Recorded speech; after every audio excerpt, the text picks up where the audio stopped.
Desde la cuna hasta la tumba, y de una estación a otra, cada fase de la vida humana estaba entrelazada con los dioses. Aunque siempre estaban presentes en la vida de los griegos antiguos, los mismos dioses no siempre eran adorados en toda la tierra. Hace 3000 años, Grecia era un conjunto de ciudades-estados independientes, vinculadas por una lengua, cultura y comercio comunes. Pero mientras que las deidades principales como Zeus, Prometeo y Demeter eran adorados en las más de 700 ciudades-estados, cada pueblo y villa rendía culto a sus propios dioses. The landscape of Greece is just full of gods. Gods who might not even be heard of in the next village. Every little stream, every spring of fresh water, something you come to appreciate in the dusty Greek climate, has its own divinity. The hills divided up village from village and people from people. So each village was encouraged to have its own favorite gods and its own favorite heroes. And I think that, in terms of the natural layout of the land, was very important in the formation of myth and of their religion. Los dioses eran numerosos, al igual que sus funciones. Hermes era el protector de los rebaños de animales domésticos. Hera, la diosa del matrimonio así como de la maternidad. Eros dominaba en los asuntos del amor. Hefesto, dios del fuego y los volcanes. Poseidón gobernaba los mares. Existía Pan, mitad humano y mitad cabra. Él era reconocido como el dios de los pastores. Y estaba Artemisa, quien era protectora de la naturaleza y la juventud. Artemis is associated with young, blooming nature, with young animals. But Artemis is also associated with the initiation of young women. So there's a continuum in Greek thinking between what happens in the natural world and what happens in what we would identify as a very different human social sphere. To Greek mythological thinking, these are all part of the same phenomenon. And that's why Artemis can be the huntress, the one who's associated with the wild, but also the one who tames young girls. De todas las deidades que influenciaron la vida humana, Demeter fue una de las más importantes. Celebrada una vez cada 5 años, era la diosa de los granos y las cosechas. Greeks looked at and lived with their landscape for an awfully long time and developed stories by watching nature and by living with it. And the worship of a kind of earth goddess who protected the earth and saw to the welfare of the crops and withheld the crops if people didn't behave themselves. All of that was part of the Greek view of the cycle of nature. Sin embargo, la relación entre lo humano y lo divino no era simple. La alianza era difícil. Pese a que los dioses eran poderosos e inmortales, no estaban exentos del cuestionamiento de los humanos. Los antiguos griegos frecuentemente criticaban el comportamiento inmoral de los dioses. They could act in excess. Each one had passions, had made mistakes, but the mortals had to respect their own boundaries. This is the main difference between gods and mortals. Gods could do anything they liked, do as they please. Mortals had to refrain from excess. Greek gods and goddesses are facets of what could become of a deadly passion. What could happen to mortals if they really step over a boundary. Now, we might think of criticizing the gods as a kind of blasphemy, but in fact, it reinforces the notion that the gods do exist. And I think what was really being criticized were other Greeks' attitudes about the gods. Something that's very hard for us to understand is that the Greeks could play with their notions of gods. Superiores a los humanos sobre los que ejercían dominio, los dioses eran, sin embargo, objeto de las mismas pasiones, fallas y debilidades que los mortales. Ellos conocían el amor, la desesperanza y la tragedia. Tomaban formas humanas y eran vulnerables a las heridas y a las enfermedades. Pero a diferencia de los humanos, se curaban rápidamente. Of course, they weren't just humans, they were different from humans in many ways. They, first of all, obviously never died. Secondly, they had incredible powers of strength and knowledge. But the reason why they're in human form is that the Greeks had tremendous pride in the human form. The Greeks had such high value for the perfection of human intelligence and physicality that they could not imagine a more perfect form to attribute to the gods. This notion that the gods are humans plus seems to have answered a very deep need in the Greeks. It's a sort of fantasy of overcoming all the weaknesses that make us humans what we are.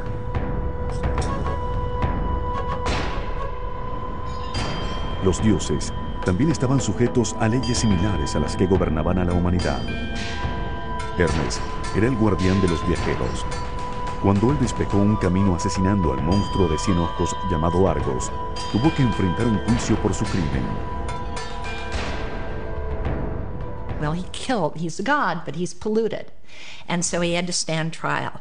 And the way the gods all cast their votes was by putting a stone at his foot, which made a stone heap, which is called a herm.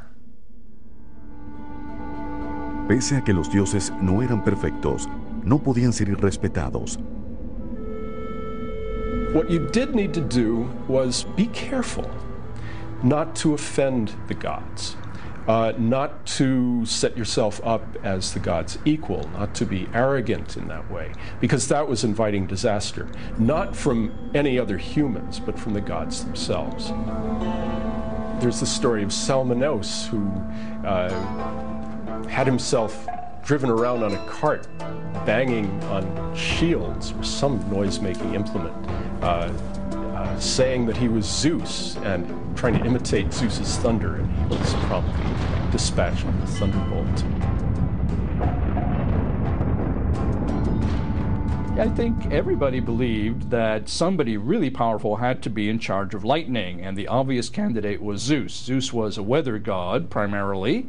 In fact, when it rained, you said, Zeus is raining. You didn't say, it's raining. And so lightning, it's just this powerful, strange thing that can kill you, obviously had to be under the control of someone like Zeus. En Atenas, la gente también adoraba a un dios sin nombre, uno al que la gente se refería simplemente como el dios desconocido. The shrine to the unknown god was probably the Athenians' way in their own religious system of covering their bets. Just in case there was a god out there that they hadn't managed to worship, a god that might do something to them, they had a shrine to the unknown god. Los griegos racionalizaron el mundo a su alrededor. La filosofía y el pensamiento intelectual florecieron principalmente en Atenas. Era aquí donde Atenea presidía sobre la gente con noble esplendor.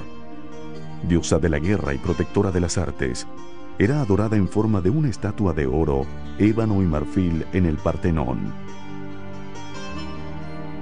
Se creía que su simbólica presencia haría la ciudad invencible ante un ataque. Miles de personas acudían a rendirle tributo aquí, en una de las más hermosas edificaciones jamás construidas. Pero de todos los lugares sagrados de la antigua Grecia, pocos alcanzaron el significado de un valle sembrado de árboles, de inigualable belleza y extraño poder. Era aquí donde los griegos acudían para conocer su futuro. Cuando regresemos, la fascinante historia del oráculo de Delfos.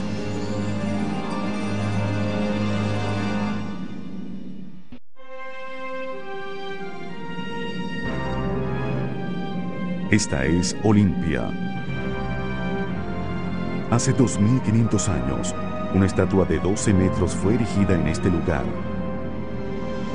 Estaba hecha de oro y marfil y fue considerada una de las 7 maravillas de la antigüedad. Dedicada a Zeus en celebración de su omnipotencia, esta antigua maravilla presidía el evento deportivo organizado más antiguo de la Tierra: los Juegos Olímpicos. Every 4 years, the Greeks from all over the Greek world and the islands and Italy would come to Olympia to celebrate this festival. Los juegos se restringían solo a los hombres, incluyendo a los espectadores.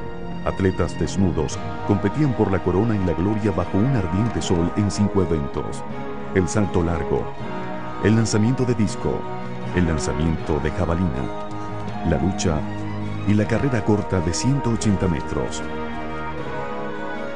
Mientras que el objetivo de los juegos era ganar, su propósito era la adoración. According to one scholar, David Sansone, he believed that the athletic event is an expenditure of ritual energy for the gods. And in fact, one way of showing this is that what the athletes did was sweat. And they sweat and they had dirt on them and they had olive oil on them. And after they finished competing, they cleaned off the scum from their skin using a strigil. And they actually collected the scum from the athletes, which was thought to have magical properties.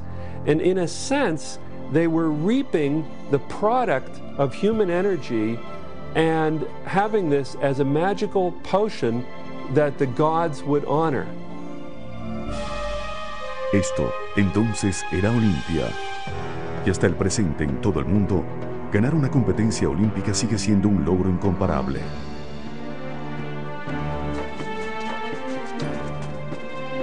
When I had the luck to win the Olympic Games and come first, my country hadn't had a first place in any Olympics for over 50 years. All this was very exciting for a young person. You know, the idea that you get onto the podium, your achievement is honored only by a medal and nothing else. You hear the national anthem of your country, you see the Greek flag going up. These things remain in your mind, and I've often said that that is the greatest feeling in my life, other than getting engaged to my wife. Otro de los lugares importantes para los antiguos griegos era Delfos, místico y misterioso. Delfos es quizás mejor conocido como el lugar donde se encontraba un famoso oráculo. También conocido como el oráculo de Apolo, proporcionaba claves para aquellos que buscaban echar un vistazo al futuro. The oracle of Apollo was a priestess who was named the Pythia. People would come from all over the known world to seek the advice of this priestess for important questions, often affairs of state, political questions, and direction. Desafortunadamente, el oráculo hablaba en un lenguaje que nadie podía entender. Sus predicciones del futuro tenían que ser traducidas por un profeta. Pero aún así, las profecías eran frecuentemente oscuras. There's one famous ambiguous answer in which a great king asks the oracle, "Should I go to war?" And the oracle says, "If you go to war, you will destroy a great kingdom." And so the guy goes to war, and of course, his kingdom is the great one destroyed, and he should have read that the right way. The oracle always gives you a kind of question in return, a puzzle, an enigma that you have to answer. Humans are born, and they grow up, and they make a choice to do this and to do that. At any point in their life, they could go to Delphi and hear an oracle like, "Beware of the sea because it will kill you." And you spend your whole life avoiding the sea so that you won't get killed. Then one day you're in an aquarium and a tank bursts and you drowned in this seawater, in this saltwater aquarium, or something more sensible than that. Did fate make that happen? No, it's just the God knew the future and could say that it was going to happen.